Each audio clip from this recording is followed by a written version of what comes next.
Le soleil est au rendez-vous au-dessus de la piste du karting des Fagnes de Mariembourg pour saluer le coup d'envoi du championnat de Belgique 2015. 26 pilotes sont de la partie en X30 Junior pour la première des 3 épreuves de la saison.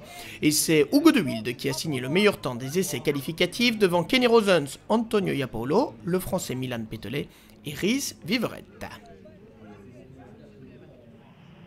Hugo de Wilde a pris le meilleur départ de cette première manche qualificative devant Kenny Rosens, Antonio Iapolo et Tur Stalmans.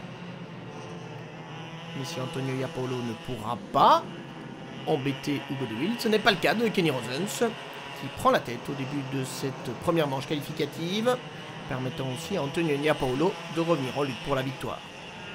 Ça ne durera pas longtemps, Hugo de Wilde reprend son bien et il s'échappe en tête de la course.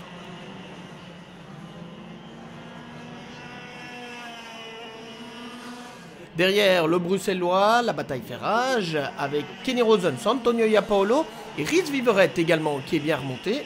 Et vous le voyez, dans cette catégorie X30 Junior des 13 à 16 ans, on ne se fait aucun cadeau. Finalement, c'est bien Kenny Rosens qui prendra la deuxième place de cette manche qualificative devant Rhys Viveret, mais derrière Hugo de Wilde.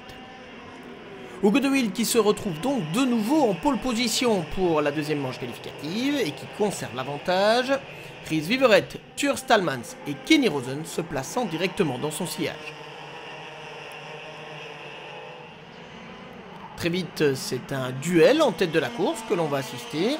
Hugo de Wilde et Rhys Viveret s'étant échappés, alors que derrière, Gilles Magnus, Tur Stalmans et Ulysse Depot se disputent la troisième place. Au final, c'est Ulysse qui prendra cette troisième position devant Gilles Magnus. Mais grâce à cette deuxième victoire, Hugo de Wilde s'offre la pole position pour la finale. Une finale particulièrement importante évidemment. Et le départ est donné pour les 26 pilotes de la catégorie X30 Junior.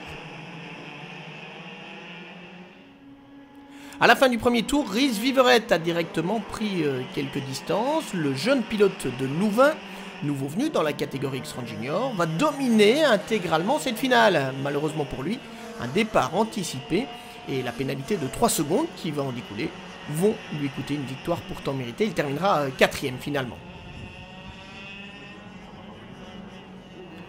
Dès lors, la lutte pour la deuxième position qui oppose Hugo de Wilde, Ulysse Depot et Kenny Rosens est en fait la lutte pour la victoire. Hugo de Wilde tiendra longtemps le bon bout. Et pourtant, il a de la pression derrière lui, avec Ulysse Depot, numéro 31, nouveau pilote officiel pour l'usine italienne Birellart, mais aussi Kenny Rosens, le numéro 33. Finalement, c'est Kenny Rosens qui prendra la deuxième position, synonyme de victoire. Pour la 5e place, Gilles Magnus aura le dernier mot face à Léo Bernard, pénalisé pour départ anticipé. Rhys Viveret s'impose, mais le vainqueur de cette finale, c'est en fait Kenny Rosens. Quand j'ai vu la pénalité, j'étais 4e, donc là je pensais pas vraiment, avant la pénalité je pensais pas vraiment gagner, puis quand j'ai vu la pénalité, je me suis dit qu'il y avait moyen, donc j'ai foncé et voilà. Et ça a réussi un week-end bien positif finalement, Kenny. La finale oui, mais après les manches c'était pas top, mais sinon la finale s'est bien passée. Ouais, qu'est-ce qui a manqué dans les manches en fait? Un peu de concentration et du professionnalisme. Kenny voudra sa revanche le 17 mai à Francorchamps, où Hugo de Wilde arrivera en leader malgré une finale plus difficile. En fait, on a eu des problèmes moteurs de plus en plus importants, mais ça ne nous a pas empêché de gagner la pré-finale 2. C'est sûr qu'on aurait préféré gagner la finale, mais j'ai fait ce que je pouvais avec le kart que j'avais. Ouais, à l'addition de la journée, le bilan il est vachement positif, tu es en tête du championnat. Oui, c'est ça, c'était le but, la régularité et prendre le leadership après une manche, c'était déjà très bien. Hugo de Wilde est donc en tête du championnat, mais avec 3 points d'avance seulement sur Kenny Rosens, suivent Rhys Viveret, Ulysse Depot et Gilles Magnus.